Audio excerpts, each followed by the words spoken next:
Talent copycat के इस episode की शुरुआत में हम देखते हैं येतियन पाता है कि वो अंडा धड़क रहा था, जिससे सिर्फ अंदाजा ही लगाया जा सकता था कि उस अंडे के अंदर कुछ जीवित चीज थी। कि तभी लिटिल जिन को उसे एक प्रोसेस महसूस होता है और वो एकदम ही घबरा कर अपने बचाव में गुस्से में अपने स्पीड टैलेंट को एक्टिवेट कर फटाफट वहां से भाग जाती है। और येतियन को भी ये देखकर समझ नहीं आता कि आखिर लिटिल जिन को अचानक क्या हुआ था, और उसे एकदम घबराया और गुस्से में देखकर येतियन उससे पूछता है कि क्या लिटिल जिन को इस अंडे से डर लग रहा था। कि वहीं सोफे पर मौजूद शाओजी येतियन से पूछती है कि आखिर येतियन के पास एक ड्रैगन का अंडा क्या कर रहा था, जिस बात पर येतियन बताता है कि ये उसे कहीं से मिला था, पर उन लोगों से तो उसे पता चला था कि ये बस एक डिफेक्टिव आइटम है, तो इसलिए उसे ले तो आया था। पर न जाने क्यों बिल्कुल अभी अभी उसे इस अंडे से एक दिल की धड़कन महसूस हुई। और फिर येतियन वही पास बैठकर शाओजी से पूछता है कि आखिर उन दोनों को ही क्या हुआ था, और क्या वो अंडा सच में इतना खतरनाक था कि वो दोनों के दोनों उससे इतना घबरा रहे थे। जिस बात पर शाओजी से बताती है, मास्टर आपको पता तो नहीं होगा, पर ड्रैगन्स का अस्तित्व ही राज करने के लिए होता है, और उनका डर और राज हर एक कैलामिटी बीस्ट से ज्यादा होता है। और शाओजी बताती है कि ये ड्रैगन का अंडा जो उनके सामने है वो एक ऐसे जीव का है जिन्हें मोनार्च रैंक से भी ज्यादा माना जाता था, और इन्हें लेजेंड्स के साथ जोड़ा जाता है। और शाओजी की ये हक्की बक्की बातें सुनकर येतियन भी हैरान होता, उससे पूछता है कि क्या सच में इस अस्तित्व में एक मोनार्च से भी ऊपर कोई रैंक होती है, क्योंकि उसने अभी तक इस चीज के बारे में बिल्कुल नहीं सुना था। जिस बात पर शाओजी हाँ करती बताती है कि फिलहाल के वक्त उन्हें उस रैंक का नाम तो नहीं पता, पर वो फिर भी असलियत में होती है। और यहाँ पर येतियन पता है कि उसके हाथ में मौजूद वो पहले थोड़ा हिल रहा अंडा अब वो करना भी बंद हो गया था, जिस बात से येतियन एक सोच में पड़ जाता है। अजीब बात है, मार्शल पावेलियन ने तो कहा था कि ये अंडा कितने सालों से पड़ा कोई भी मूवमेंट नहीं कर रहा था और ना ही इससे कुछ बाहर आ सकता था, तो आखिर मेरे पास आने के बाद अचानक से ही ये जिंदा होने के चांसेस क्यों दिखा रहा है। पर वेल फिलहाल जितना मर्जी वो उसके बारे में सोच ले, उसका फायदा तो कोई नहीं होने वाला था, और इसलिए वो फिलहाल इस अंडे की सेफ्टी के लिए उसे अपनी इन्वेंटरी में रख लेता है। तभी शाओजी को अंदाजा हो जाता है कि ऐसा क्यों था, और वो अपने मास्टर येतियन को बताती है कि अगर ये अंडा इतने टाइम से वो शांति पड़ा था तो ये पक्का येतियन के पास मौजूद उस वाइटैलिटी क्रिस्टल के कोर की वजह से होगा। जो बात सुन येतियन पूछता है, तो शाओजी तुम्हारा मानना है कि जो वाइटैलिटी क्रिस्टल के कोर मेरे पास था उसकी वजह से ये अंडा जागना चालू हुआ है। जिस बात पर शाओजी हाँ करती है और बताती है कि एक्चुअली में येतियन ने वाइटैलिटी कोर और उस ड्रैगन के अंडे को भी अपनी इन्वेंटरी में साथ साथ ही रख रखा था, और जब वो दोनों चीजें अंदर मौजूद थी वाइटैलिटी क्रिस्टल कोर की प्योर लाइफ एनर्जी की वजह से इस अंडे के अंदर मौजूद कैद और का ड्रैगन भी जागना चालू हो गया होगा, और उस प्योर लाइफ की एनर्जी को लेकर ही उस अंडे की धड़कनें भी चालू हुई होगी। जिस बात पर येतियन भी इम्प्रेस हो जाता है, क्योंकि उसे कभी भी नहीं लगा था कि वाइटैलिटी क्रिस्टल कोर की ताकतों का इस्तेमाल इस तरह भी किया जा सकता था। और वो शाओजी की तारीफ करता है क्योंकि इतनी कमाल की चीज है शाओजी को छोड़कर ज्यादातर लोगों को किसी को नहीं पता थी। जिस बात पर खुश होते शाओजी भी बताती है कि आखिरकार वो फेमस उसकी ट्रेजर हंटिंग माउस जो है। और यहाँ पर लिटिल जिन की तरफ हम देखते हैं जो इन कहानियों से बोर होकर उबासियां मार रही थी, और अब ये जानकर कि उसे इस अंडे से ज्यादा खतरा तो नहीं था और साथ ही उसे येतियन लेकर आया था, तो वो पेटू फैसला करती है चुपचाप वापस आराम से सोने का। और यहाँ पर येतियन शाओजी से पूछता है कि आखिर वो इस ड्रैगन के अंडे को हैच कैसे कर सकता है। जिस बात पर शाओजी उसे बताती है, मास्टर इतना घबराने की जरूरत नहीं है, बस वेट कीजिए मेटालिटी स्टोन कोर को वापस अपनी एनर्जी पाने का, और जब इसके दिल की धड़कनें वापस चालू हो जाएगी हम तब भी आगे कुछ कर सकते हैं। और मास्टर जिस दिन ये अंडा फूटेगा तो उस दिन आपको एक ऐसा पेट मिलेगा जिसकी स्पिरिचुअल रैंक मोनार्च से भी ज्यादा होगी। और येतियन जानता था कि मोनार्च कितने ज्यादा ताकतवर होते थे, तो इसलिए वो अपनी खुशी से बावला हो रहा था कि जल्द ही उसे एक मोनार्च रैंक से भी ऊपर एक स्पिरिचुअल पेट मिलने वाला था। और तभी यही उसे आवाज लगाती बताती है कि खाना रेडी हो चुका है, और वो सीधा ही जाकर उसे खाने वाला था कि यही उसे जाकर पहले अपने हाथ धोने को कहती है, वरना येतियन जैसे विषाणु के अंदर कीटाणु चले जाएंगे। और फिर आधी रात के वक्त येतियन बैठा हुआ उस मार्शल पावेलियन से खरीदी हुई उस purple cloud body refining technique को पढ़ा था, जिस पे उसे पता चला था कि ग्रैंड मास्टर लेवल पहुंचने के लिए उसकी दो कंडीशंस पूरी होनी चाहिए थी। पहली थी एक ट्रांसीडेंट टायर का कल्टीवेशन टैलेंट, और दूसरी एक रिफाइंड बॉडी का एक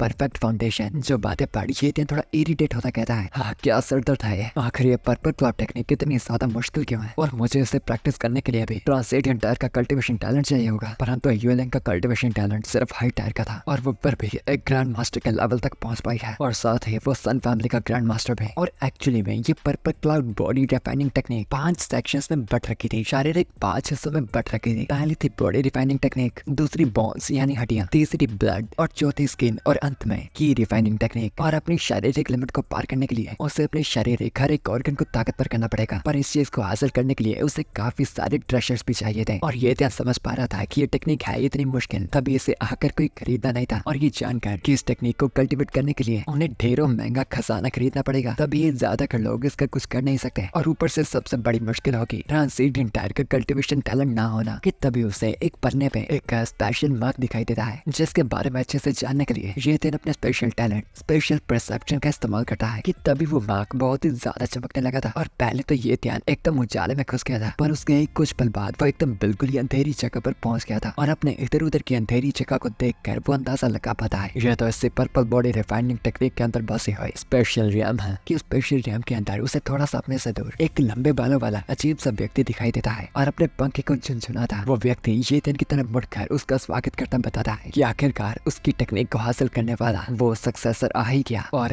अब ये व्यक्ति औरत है या फिर आदमी, इतना तो बल मेरे को नहीं पता।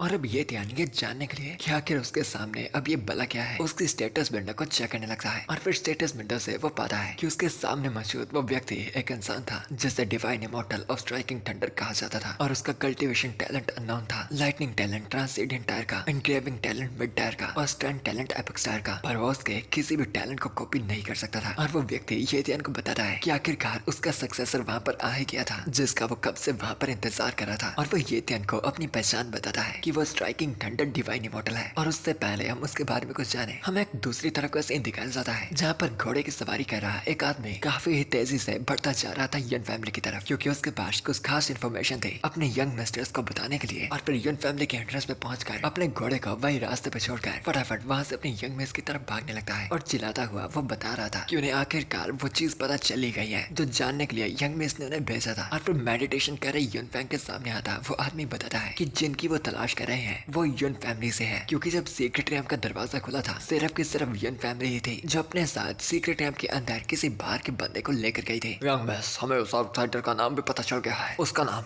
ये ध्यान है। और ये नाम सुनने के बाद युन फैंग भी अपनी बंदा के खोलती है और उस आदमी से पूछती है कि आखिर ये ध्यान बंदा है कौन जिसका युन फैमिली के साथ कनेक्शन था। जिस बात पर वो आदमी बताता है कि वो उन दोनों का कनेक्शन तो बिल्कुल नहीं जानते, पर वो आदमी यूएलिंग द्वारा वहाँ पर लाया गया था और वो आया था लेनाई बेस की 5th अकेडमी से। और यंग में समय का लेख और बात का पता चला है कि ये फैमिली की ये लड़की यूएलिंग ग्रैंड मास्टर रैंक पर पहुंच चुकी है। जो बात सुनकर युन फैंग भी शौक थी कि आखिर इतनी उम्र में ये फैमिली की ये लड़की एक ग्रैंड मास्टर रैंक पर पहुंच गई। उसे इस बात पर डाउट हो रहा था पर उसे अपनी बात पर यकीन दिलाता वो आदमी बताता है कि डीमन सी बेस में पहले से ही हर एक को इस चीज के बारे में पता है और अब सभी लोगों का ये भी मानना है कि वो पूरे डीमन सी बेस की इस वक्त की नंबर 1 जीनियस है। और उसकी बातों से इरिटेट होकर युन फैंग उस आदमी से पूछती है कि क्या वो भी खुश था कि ये फैमिली की ये लड़की एक ग्रैंड मास्टर रैंक में पहुंच गई थी। और ये बात सुनकर वो आदमी भी समझ गया था कि युन फैंग इस बात से एकदम इरिटेटेड थे कि उसकी ही जनरेशन का कोई उससे पहले एक ग्रैंड मास्टर बन गया था। और वो आदमी इस बात को टालने लगता है कि युन फैंग उसे एक जोर की लाते मारकर पीछे फेंकती है, ये बताती हुई कि इस यंगर जनरेशन की नंबर 1 जीनियस हमेशा वही रहेगी। और दूर घिरा वो आदमी भी इस बात पर हाँ करता है और युन फैंग उसे बताती है कि उन्हें आगे का मैटर इन्वेस्टिगेट करने की कोई जरूरत नहीं है, क्योंकि वो खुद जाकर अब इस ये ध्यान से मिलने वाली है और उससे मिलकर वो जान ही जाएगी कि क्या वो सच में वही बंदा था जिसने उससे वो वाइटैलिटी स्टोन का कोड छीना था। और अगर ये बात सच्ची हुई तो इस ये ध्यान को ये फैमिली भी उससे नहीं बचा पाएगी। खैर ऐसा बस युन फैंग का मानना था। और यहाँ पर दूसरी ये ध्यान की तरफ हम देखते हैं और यहाँ पर दूसरी ये ध्यान की तरफ हम पाते हैं वही मिस्टीरियस व्यक्ति येतियन को बता रहा था कि येतियन यहाँ तक पहुँच पाया था इसका यही मतलब था कि उसके पास कुछ तो काबिलियत थी। और वो बताता है कि इस वक्त येतियन जिसे देख रहा था वो बस उसके टैलेंट से बनाया गया एक मिराज था और उसके साथ साथ ये सारी की सारी जगह भी उसके खास एनग्रेविंग टैलेंट से ही बनाई गई थी। जो बात सुनकर येतियन भी थोड़ा शौक था, क्या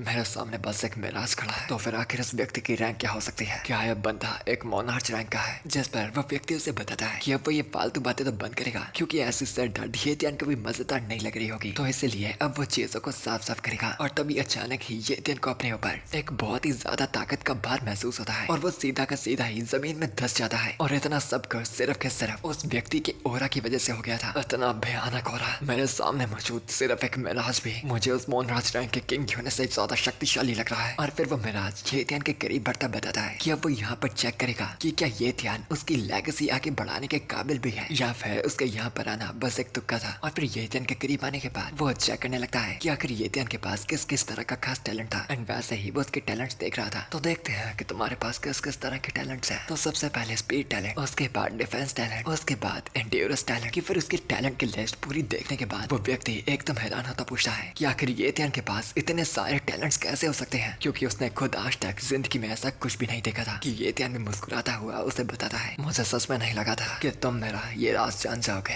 एंड यहाँ पर वो अपने कॉपी टैलेंट की बात कर रहा था और क्या ये व्यक्ति सच में उसके टैलेंट कॉपी कैट का राज जान गया था। वेल ये जानने के लिए तो आपको वेट करना पड़ेगा इसके अगले एपिसोड का, जो कि वेल लेट ही रिलीज होते हैं तो क्या ही कर सकता हूँ। पर वेल अगर इस वीडियो पे 500 कमेंट्स हो जाते हैं तो हम फटाफट अपनी दूसरी सीरीज का अगला एपिसोड लाएंगे। हम वीडियोस उतनी जल्दी लाएंगे। एंड वैसे आप कमेंट्स में फालतू में नेक्स्ट एपिसोड चिल्लाना छोड़कर आपस में इस एपिसोड में हुए गए इवेंट्स के बारे में बातें कर सकते हैं और अपने ओपिनियंस एक दूसरे के साथ शेयर कर सकते हैं। और साथ ही आपको क्या लगता है इसके अगले एपिसोड में क्या होगा, इसकी आप थ्योरीज वगैरह भी बना सकते हैं। खैर मैं आपको मिलता हूँ अगली बार अगली वीडियो के साथ। तो जाने से पहले चैनल को सब्सक्राइब और वीडियो को लाइक शेयर करना मत भूलना। And for now bye, good bye, सायोनारा जाना।